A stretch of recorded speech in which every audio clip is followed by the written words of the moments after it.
जगामध्ये खरा श्रीमंत जर कोणी माणूस असेल ना, तर 4 पद्धतीनं श्रीमंत असतो. त्या श्रीमंतीची लक्षणं मी वारंवार सांगत असतो की जगातला श्रीमंत माणूस कोण. तो श्रीमंत माणूस असा आहे की पहिला धन निरोगी काया, ज्याचं शरीर चांगलं आहे, ज्याचं शरीर सुंदर आहे, ज्याच्या शरीराला कुठलाही आजार नाही, व्याधी नाही, ज्याच्या मनालाही व्याधी नाही, मनाचं आरोग्य चांगलं आहे, शरीराचंही आरोग्य चांगलं आहे, तो पहिला श्रीमंत माणूस. पहिला धन निरोगी काया, दुसरा धन जेब में माया. नुसतं शरीर चांगलं असून काही अर्थ नाही, त्यासोबत त्याच्या खिशामध्ये पैसे पण असावे. खूप शरीर बळकट आहे, खूप शरीर सुंदर आहे, पण खायला सकाळ संध्याकाळ मजुरी करावी लागते, म्हणून तोही श्रीमंत माणूस म्हटला जाणार नाही. म्हणून दुसरा धन जेब में माया आणि तिसरा धन पुत्र आज्ञाकारी. तिसरा सगळ्यात मोठा श्रीमंत माणूस जर कोणी असेल तर त्याचा मुलगा त्याचा ऐकणारा असावा. विनीतनी मगाशी जे भाषण केलं हे दादांनी पेरलेले बीज आहे आणि ते बीज आनंदाने डोलत आहेत. त्या बीजाला, त्या फळाला खूप सुंदर त्या झाडाला फळं लागलेली आहेत आणि ही फळं समाजासमोर जात असताना सुमधुर अशी वाटत असतात. हे सगळ्यात मोठं निरोगी आणि श्रीमंत असल्याचं लक्षण आहे. भौतिक श्रीमंती तुम्हाला जपता येईल अथवा न जपता येईल, वाढवता येईल अथवा न वाढवता येईल, हे कदाचित ज्याच्या त्याच्या भाग्यानुसार अवलंबून आहे. पण तुम्हाला तुमची लेकरं जर व्यवस्थित संस्कारक्षम बनवता आली तर तुम्ही जगातले सगळ्यात श्रीमंत माणूस आहात. तुमची लेकरं सुंदर बनवा. तुम्ही कुठल्या पद्धतीनं कामं केली, कुठल्या पद्धतीनं जगले, तुमचं शरीर, तुमचं जीवन कशा पद्धतीनं टाइम टेबलमध्ये जगले, याहीपेक्षा तुमचं जे काही अंगण आहे, तुमच्या घराचं, तुमच्या जीवनाचं जे अंगण आहे, तुमची लेकरं आहे, ती लेकरं तुम्हाला सुसंस्कारित करता आली. आणि आज सेवापूर्तीचा सोहळा साजरा होत असताना दादांनी दाखवून दिलं आहे, मी माझ्या लेकरांनाही पूर्णत्वाला नेऊन ठेवलेलं आहे. माझ्या जीवनाचा, संसाराचा परमोच्च गाठत असताना मी माझ्या लेकरांनाही सुंदर असे संस्कार दिलेले आहेत. ही सगळ्यात मोठी कमाई आहे. ही कमाई तुमची बाकीच्या कमाईच्या खूप पुढं आहे, खूप उंच टोकावरती आहे. बाकीची भौतिक कमाई तुम्ही करत असताना ती कमाई कधी ना कधीतरी संपणार आहे. पूर्वीचे राजे राजवाडे होऊन गेले, त्यांचेही वंशज आज भिकारी आहेत अशी काही उदाहरणं आहेत. पूर्वीचे राजे राजवाडे, पूर्वीचे कमाईवाले खूप मोठे मोठे खानदानी श्रीमंत होते.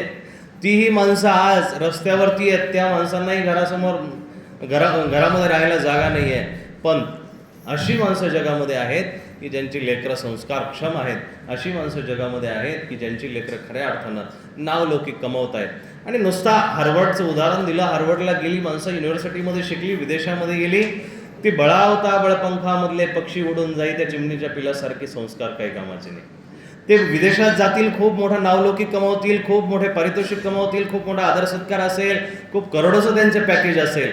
पण जर ती मुलं तुमच्या जवळ जर नसतील, तुमच्या वेळेला जर नसतील, तुमच्या घरामध्ये जर नसतील, तर ती श्रीमंतीही काही कामाची नाही आहे. आणि मग आज जगाच्या पाठीवरती जर तुम्ही अभ्यास जर केला तर तुमच्या लक्षात येईल की भारतामध्ये, महाराष्ट्रात सगळ्यात जास्त वृद्धाश्रम आहेत. आणि त्याही वृद्धाश्रमामध्ये जे मातापिता आहेत ना, ते कुठल्या शेतकऱ्याचे नाही आहे, ते कुठल्या गरिबाचे नाही आहे, ते कुठल्या साधारण माणसाचे नाही आहे, ते विदेशामधल्या असलेल्या डॉक्टरांचे आहेत, विदेशामध्ये असलेल्या कुठल्या इंजिनियरचे आहेत, कुठल्या CEO चे, अशा माणसं आईवडील तिथं आहेत. तुम्हाला संपत्तीचा परामोच्च गाठता पण तुम्ही जर नीतिमत्तेनं, धर्माने जर ढासळत असाल तर तुमची ती श्रीमंती काही कामाची नाही. तुमची ती श्रीमंती काही कामाची नाही. दुबईच्या शेखला एकदा विचारण्यात आलं, इंटरव्ह्यू चालू होती आणि त्या इंटरव्ह्यूमध्ये त्याला विचारण्यात आलं की बाबा, तू तुझ्या भविष्याकडे कसं बघतो रे, तुझं भविष्य नेमकं तू कशा पद्धतीने बघतो. त्याने सांगितलं, थोडक्यामध्ये सांगितलं. तो म्हटला, माझा बाप जो होता, पिता जो होता, तो उंटावरती चालायचा. तुम्ही बऱ्याच लोकांनी हे उदाहरण कदाचित व्हॉट्सअपला ऐकलं असेल, वाचलं असेल.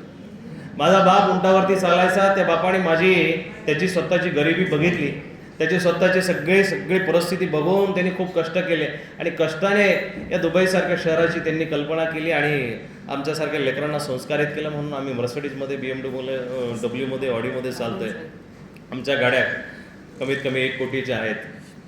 पण माझी जी मुलं आहेत, माझा मुलगा रोल्स रॉयस शिवाय किंवा एखाद्या फरारी शिवाय नाव घेत नाही, तो 5 कोटीच्या गाडीमध्ये फिरतो. पण मी माझ्या भविष्याकडे बघत असताना माझा मुलगा जसा 5 कोटीच्या 10 कोटीच्या गाडीमध्ये फिरतो, पण त्याच्याही पुढची जी पिढी आहे, त्याचा जो मुलगा असणार आहे, माझा जो नातू असणार आहे, तो परत उंटावरती फिरणार आहे. इंटरव्ह्यूवर जो होता त्याला आश्चर्य वाटलं की तुम्ही असं कसं म्हणताय की तुम्ही एवढे श्रीमंत आहात, तुमचा मुलगाही एवढा श्रीमंत आहे आणि मग तुमचा नातू उंटावरती कसा फिरेल परत.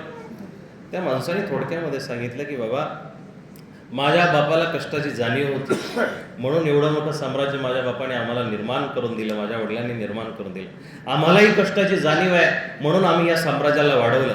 पण आमच्या पुढच्या लेकरांना ह्या कष्टाची जाणीव नाही म्हणून ते 5-10 कोटीच्या ज्या गाडीला हात लावतील ती गाडी घेतात, जेटपर्यंत ते जातात, विमानं घेतात, ऐश आरामामध्ये त्यांचं जीवन चालू आहे, उडवतात. मग त्यांचं असं अय्याश परिस्थिती जीवन असल्या कारणानं ते त्यांच्या लेकरांसाठी ठेवतील तरी काय, ते एक दिवस उडून जाणार आहे, संपणार आहे आणि मग माझी नातवंड परत उंटावरती येणार आहे.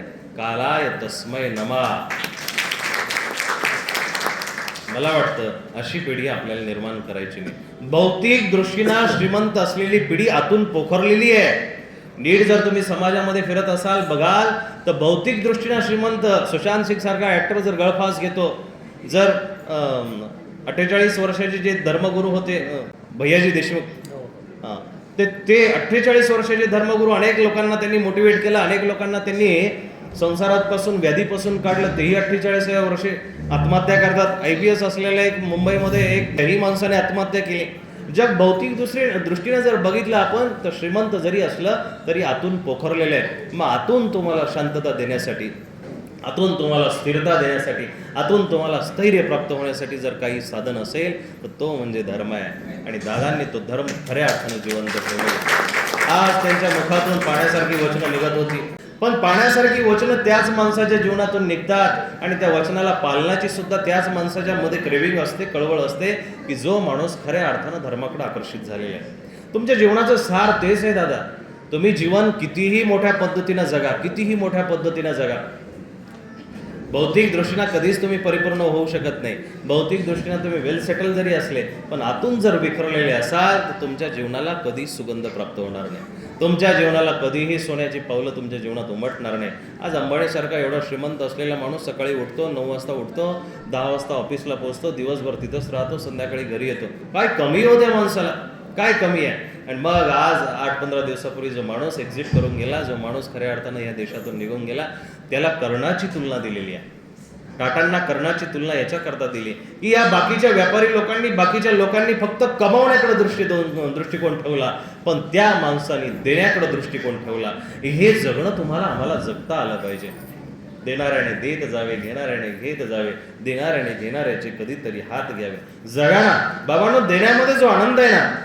आज तुम्ही इंस्टाग्रामला, कुठं फेसबुकला, कुठं यूट्यूबला शॉर्ट बघत असाल, रील बघत असाल, त्याच्यामध्ये फालतूपणामध्ये बरेचसे रील्स असतील, पण त्यातले काही रील्स असे चांगले पण आहेत की जी माणसं एका माणसाचं रील बघितलं की त्यांनी 100 दिवसाचं चॅलेंज घेतलेलं आहे. त्यांनी 100 लोकांना असं दररोज काही ना काहीतरी दान द्यायचे, काही ना काहीतरी असेल, शो ऑफ असेल, ठीक आहे, एक बाजूला शो ऑफ म्हणून आपण त्याला एक्झिट करत असो. पण एक दृष्टीनं जर बघितलं, कारण नीर शीर निवडती तया माणभाव बोली जेते, तुम्हाला वाईटामधलं सुद्धा चांगलं बघता आलं पाहिजे. आणि त्या दृष्टीनं त्या मुलाचं रील बघितलं, 100 दिवसाचं त्यांनी चॅलेंज घेतलंय, हार्ड चॅलेंज, पुण्य पाप का हिसाब म्हणून. आणि मग त्याच्यामध्ये तो दररोज कुणाला ना कुणाला तरी गरीबाला दान देतोय, कुणाला काहीतरी मदत करतोय. काय हरकत आहे हो? तुमची संपत्ती ही तुमचे खिशे भरण्यासाठी नाही आहे. तुमची प्रॉपर्टी ही तुमचे घरं वेल सेटल करण्यासाठी नाही आहे. त्या घरांचे मजले वाढवण्यासाठी नाही आहे. तुमच्या घरामध्ये सुंदर लाख मोलाचे कार्पेट बिछवण्यासाठी नाही आहे. हजारो रुपयाचे सोफे आणण्यासाठी नाही आहे. श्रीमंत माणसाची लक्षणं ते टाटांचं, जो तुम्ही जर खऱ्या अर्थानं जीवनी वाचली, बायोग्राफी वाचली तर बघा, त्या माणसाने 3800 कोटीचं दान केलेलं आहे. ते दान भरही आपल्यापर्यंत पोहोचलं नसेल, पण दान हा शब्द त्याच्या जीवनाला शेवटी पवित्र करून गेला.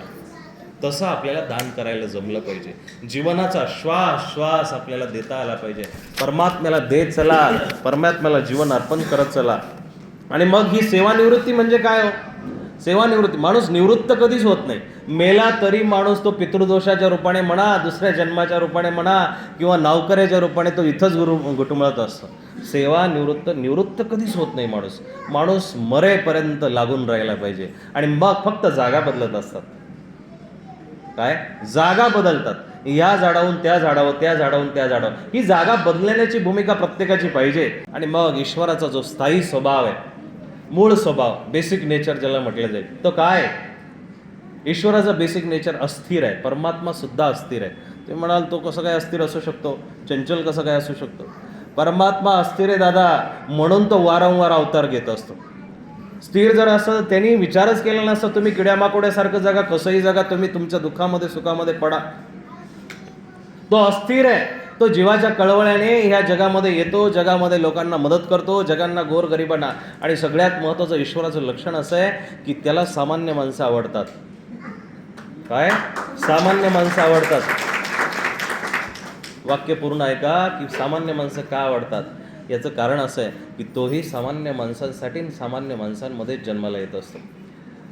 त्याला जर श्रीमंत माणसं आवडत असतील, त्याला जर ऐस पैस वागणारी, अय्याशी करणारी किंवा श्रीमंत वेल सेटल कुठली म्हणा किंवा फुलफिल्ड असलेली माणसं जर त्याला आवडत असती तर त्यांनी जगामध्ये सगळेच अंबानी निर्माण केले असते, सगळे टाटा बिर्ला निर्माण केले असते. पण नाही, त्यांनी सर्वसामान्य माणसं निर्माण केली, कारण तो सर्वसामान्यामध्ये येत असतो. अरे दुर्योधन का मेवा त्यागो साग विदुरगर खाय. 6 महिने त्या भानुमतीनं, दुर्योधनाच्या पत्नीनं वेगवेगळे पदार्थ बनवले होते. 6 महिन्याची एवढी त्याची तजवीज केली होती, तयारी केली होती. पण देवाला त्याचा भाव नाही आवडला, त्याचा पती नाही आवडला, तिचा पती नाही आवडला, तो दुर्योधनाचा पराक्रम आवडला नाही, त्याची चेष्टा आवडली नाही. देवाने आपलं बळ दाखवलं, पराक्रम दाखवला आणि तिथून निघते झाले देव. दुर्योधन का मेवा त्यागो साग विदुरगर खाय. विदराच्या घरी जातात, त्याची पत्रवाळीमधला साग खातात, दलिया खातात, बेस खातात आणि त्या केळांची साल्टं खाऊन तो परमात्मा खुशीचा ढेकर देतो, तृप्ततेचा ढेकर देतो. म्हणून सबसे ऊंची प्रेम सगाई दुर्योधन का मेवा त्यागो साग विदुर घर खाई. सबसे ऊंची प्रेम सगाई. प्रेमाने आपल्याला त्या परमात्म्याला बांधता आलं पाहिजे. शेवटचा श्वास आपल्याला त्या परमात्म्याच्या चरणापर्यंत अर्पण करता आला पाहिजे. आणि मग सेवेची निवृत्ती म्हणजे काय?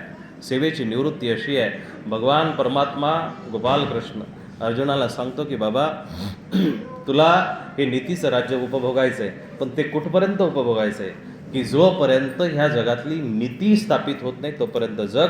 ह्या जगामध्ये नीती स्थापित झाली की तू तुझं चालता हो. 36 वर्ष त्या राजसिंहासनावरती पांडव बसले आणि 36 वर्षानंतर स्वर्गावर आरोहण केलं. एका क्षणामध्ये त्याग केला, एका क्षणामध्ये राजवैभव पाठ सोडले, एका क्षणामध्ये चालते झाले आणि चालते झाल्यानंतर मागं सुद्धा बघितलं नाही, पुढं सुद्धा बघितलं नाही. गेल्यानंतर सर्वात पहिल्यांदा हिमालयाचं टोक चढत असताना पहिल्यांदा द्रौपदी खाली पडते. पायी निघाले, वल्कल धारण केलेली आहे. एका बाजूला त्यांच्या अंगावरती हिरे, माणिक, जवाहरात सगळं होतं आणि एका क्षणामध्ये सगळं काढून टाकायचं. याला खूप मोठा त्याग लागतो. तो त्याग तुम्हाला जीवनामध्ये घडवता आला पाहिजे. सर्वात प्रथम द्रौपदी खाली पडली. द्रौपदी खाली पडल्यानंतर धर्मराज अर्जुनाला सांगतो की बाबा पाठीमागं जा, तुझी पत्नी पडली, द्रौपदी खाली पडलेली. धर्मराज येतो, आल्यानंतर द्रौपदी तोंडावरती पालव घेते.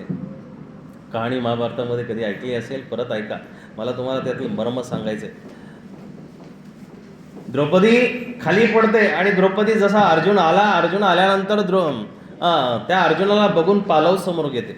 पालव समोर घेतल्यानंतर अर्जुन म्हणतो, द्रौपदी मला धर्माने पाठवलंय, माते धर्मे पाठविला, मला धर्माने पाठवलंय. मी कुठल्याही चुकीच्या भावनेनं तुझ्याकडे आलेलं नाही आहे. अर्जुनाला वाटलं कदाचित हिच्यामधला आपला पती मोह जागृत होईल म्हणून हिनं पालव घेतलेले. आणि मग त्यावेळेस द्रौपदी निर्मळ अंतकरणाने पालव दूर करते. तुम्ही माझे जरी पती असाल, तुम्ही माझ्याकडे पतिरूपाने जरी आले असाल, पण मला आतून वाटलं की एका क्षणाकरता जरी अर्जुनाचा मोह जागृत झाला आणि यांनी जर माझ्याकडे पत्नी म्हणून बघितलं तर माझं स्वर्ग आरोहण होणार नाही, माझं जीवन सफल होणार नाही, माझ्या जीवनाचा शेवट साध्य होणार नाही. मग शेवटच्या समयाला सुद्धा मी तुझ्यामध्ये जे बघते ना अर्जुना, तुमच्यामध्ये जे बघते ते भगवान कृष्णाला बघते. त्याचं कारण असं, त्याला प्रमाण आहे की भगवद्गीतेच्या 10व्या अध्यायामध्ये अशी एक ओळ आलेली आहे की पांडवाणाम धनंजय. भगवान कृष्ण आपली विभूती सांगत असताना सांगतात की जगामधल्या सर्वोत्कृष्ट विभूती माझ्या आहेतच, पण त्यासोबत पांडवांमधला जो धनंजय अर्जुन जो आहे तोही माझाच अंश आहे, तोही माझ्यासारखा आहे. मग ज्यावेळेस द्रौपदीनं पालव काढला आणि द्रौपदी अर्जुनाकडे डोळे भरून बघायला लागली, तेव्हा ती त्या अर्जुनाला म्हणजे पतीला असं म्हणते की मला तुझ्यामध्ये देव दिसतोय, मला तुझ्यामध्ये कृष्ण दिसतोय. हे संसाराचं सगळ्यात शेवटचं टोक तुम्हाला पती पत्नीचं नातं असताना सुद्धा गाठता आलं पाहिजे. सगळ्यात शेवटचं टोक आहे. ज्या पतीसोबत संसार रचला, ज्या पतीसोबत संसाराची वेल वाढवली, पण त्याच पतीमध्ये सात्विक भाव जर तुम्हाला बघता आला ना, तुम्ही खऱ्या अर्थानं सात्विक रीतीनं संसार केलेला आहे. हा संसार तुम्हाला जमला पाहिजे. मग तुम्हाला कुठलीही जागा बदलण्याची गरज नाही, तुम्हाला कुठलीही जागा चेंज करून संन्यासी होण्याची गरज नाही. तुम्हाला तो गृहस्थ आश्रम आहे ना, तो सुद्धा संन्यास आश्रम करता येईल. तो सुद्धा तुमच्याच्याने संन्यास आश्रम झाल्यासारखा आहे. तुम्ही त्या ठिकाणी सुद्धा संन्यासी आहात.